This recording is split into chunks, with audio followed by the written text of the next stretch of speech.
നിങ്ങൾ കണ്ണൂരുള്ളവരാണെങ്കിൽ തീർച്ചയായിട്ടും തെയ്യം കാണാൻ പോയിട്ടുണ്ടാവും അല്ലേ? അപ്പോൾ നമ്മൾ അങ്ങനെ പരക്കെ തെയ്യം കാണാനൊന്നും പോക്കില്ല. എന്നാൽ ഇത് നമ്മളെ വീട്ടിൻ്റെ അടുത്ത് ഇപ്പോൾ ലാസ്റ്റിലത്തെ ഒരു തെയ്യമാണ്. ഇപ്പോൾ പെരുമ്പറ മുത്തശ്ശിന്ന് പറ്റുള്ള ഈ ഒരു തെയ്യം കാണാൻ എന്തായാലും പോകണമെന്ന് നമ്മളിങ്ങനെ വിചാരിച്ചിട്ടുള്ള നിൽക്കുകയായിരുന്നു. അപ്പോൾ ഇതാണ് കേട്ടോ തെയ്യം. അപ്പോൾ ആദ്യം മുടി വെക്കാണ്ട് കുറേ ഇതിങ്ങനെ നെല്ല് നല്ല തുള്ളുവരെ.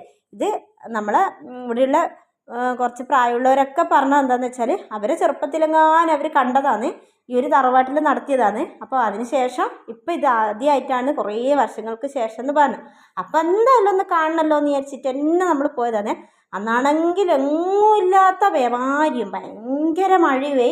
അപ്പോൾ കുറേ സമയത്ത് നമ്മളെല്ലാവരും കയറുന്നു, തെയ്യം പോലും കയറിക്കേണ്ടി വന്നു. കെട്ടിക്കഴിഞ്ഞതിന് മുന്നെയാണ്. അപ്പോൾ പിന്നെ മഴയൊക്കെ ഒന്ന് നിന്ന് കഴിഞ്ഞാൽ തെയ്യം കെട്ടി കീഞ്ഞു. അപ്പോൾ നമ്മൾ ആ മഴയത്ത് കയറി ഇന്ന് ചായയൊക്കെ കുടിച്ചു. അപ്പോൾ പിന്നെ മഴ കഴിഞ്ഞു, തെയ്യം ഇറങ്ങി. ഇതേ നെല്ല് കണ്ടില്ലേ, നെല്ലിൽ കുറേ ഇങ്ങനെ തുള്ളി, പിന്നെ നെല്ലിങ്ങനെ എന്തെല്ലോ കോരുവോ കളിക്കെല്ലാം ചെയ്യുന്നുണ്ടായിരുന്നു. അതിന് ശേഷമാണ് മുടി വെച്ചത് കേട്ടോ. മുടി വെക്കുന്നത് കാണണമെന്നുണ്ടെങ്കിൽ ഭയങ്കര ആഗ്രഹമായിരുന്നു. നമ്മൾ അങ്ങനെ തെയ്യത്തിനൊന്നും ഇങ്ങനെ പോവാത്തത് കൊണ്ട് മുടിയൊന്നും വെക്കുന്നത് ഞാൻ അങ്ങനെ ഒന്നും കണ്ടിട്ടില്ല. നമ്മൾ അടുത്തുള്ള മുത്തപ്പൻ്റെ തെയ്യവും അങ്ങനെയുള്ളത് മാത്രമേ ഞാൻ കണ്ടിട്ടുള്ളൂ. ഇതേപോലത്തെ ഒന്നും നമ്മളിതുവരെ കണ്ടിട്ടില്ല. ഉണ്ടെങ്കിലും അടുത്തൊക്കെ ഉണ്ട്, പക്ഷെ നമ്മളങ്ങനെ പോകൽ വളരെ കുറവാണ്. കാരണം ഒന്നാമത്തത് എല്ലാം സ്കൂളിലുള്ള ദിവസമായിരിക്കും, നമുക്ക് ലീവ് എടുത്തിട്ട് ഇങ്ങനെ തെയ്യത്തിന് പോകാൻ പറ്റുമില്ലല്ലോ. അപ്പോൾ അതുകൊണ്ട് നമ്മൾ തെയ്യം കാണലെല്ലാം വളരെ കുറവാണ്. ഒന്ന് രണ്ട് നമ്മൾ എല്ലാ കൊല്ലവും പോകുന്ന ഒന്ന് രണ്ട് സ്ഥലത്തുണ്ട്. അവിടെയാണെങ്കിൽ മുത്തപ്പനും ബോധിയും മാത്രമേ കാണുകയുള്ളൂ. അത് രണ്ടും നമ്മൾ എല്ലാ വർഷവും മുടങ്ങാതെ കാണും.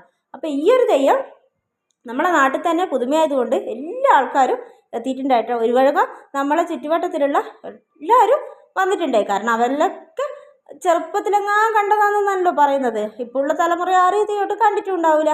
അപ്പോൾ അങ്ങനെ നമ്മൾ തെയ്യം കാണാൻ വേണ്ടി വന്നു, കുറേ നേരം ഇരുന്നു. അപ്പോൾ മുടിയൊക്കെ വെച്ച് നമ്മളെ പെരുമ്പറ മുത്താച്ചി എന്ന് പറയുന്ന തെയ്യം റെഡി ആയിട്ടുണ്ട് കേട്ടോ. ഇത് നമ്മുടെ ഭഗവതി തെയ്യം തന്നെയാണ്. അപ്പോൾ അങ്ങനെ മുടിയൊക്കെ സെറ്റ് ചെയ്തു. നല്ല അടിപൊളി തെയ്യം. നമ്മൾ കണ്ണൂർ ജില്ലയിൽ തെയ്യം കാണാത്തവർ വളരെ കുറവ് തന്നെ ആയിരിക്കും അല്ലേ? എല്ലാവരും ഏതെങ്കിലും തെയ്യമെങ്കിലും കണ്ടിട്ടുണ്ടാവുമല്ലോ അല്ലേ? അപ്പോൾ ഇനി അങ്ങോട്ട് തെയ്യങ്ങളൊക്കെ കാണാൻ വേണ്ടിയിട്ട് ഒന്ന് ഇറങ്ങിക്കളയാമെന്ന് വിചാരിച്ചു. അതിൻ്റെ തുടക്കമായിക്കോട്ടെ ഈ കൊല്ലത്തെ അവസാനത്തെ തെയ്യം. ഇനി അടുത്ത വർഷമായി കാത്തിരിക്കണമല്ലോ നമുക്ക് തെയ്യങ്ങളൊക്കെ വരണമെങ്കിൽ. അപ്പോൾ നമുക്ക് പോകാം. അടുത്തൊക്കെയുള്ള പറ്റുന്നിടത്ത് തെയ്യങ്ങളൊക്കെ നമുക്ക് കാണുകയും ചെയ്യാം. അപ്പോൾ തെയ്യമൊക്കെ കുറേ നേരം നമ്മൾ കണ്ടു. നമ്മൾ നേർച്ചയൊക്കെ കൊടുത്ത് അതിന് ശേഷം ചോറും കറിയൊക്കെ ഉണ്ടായിരുന്നു കേട്ടോ അവിടെ. അതൊക്കെ കഴിച്ചിട്ടാണ് നമ്മൾ വീട്ടിലേക്ക് വന്നത്.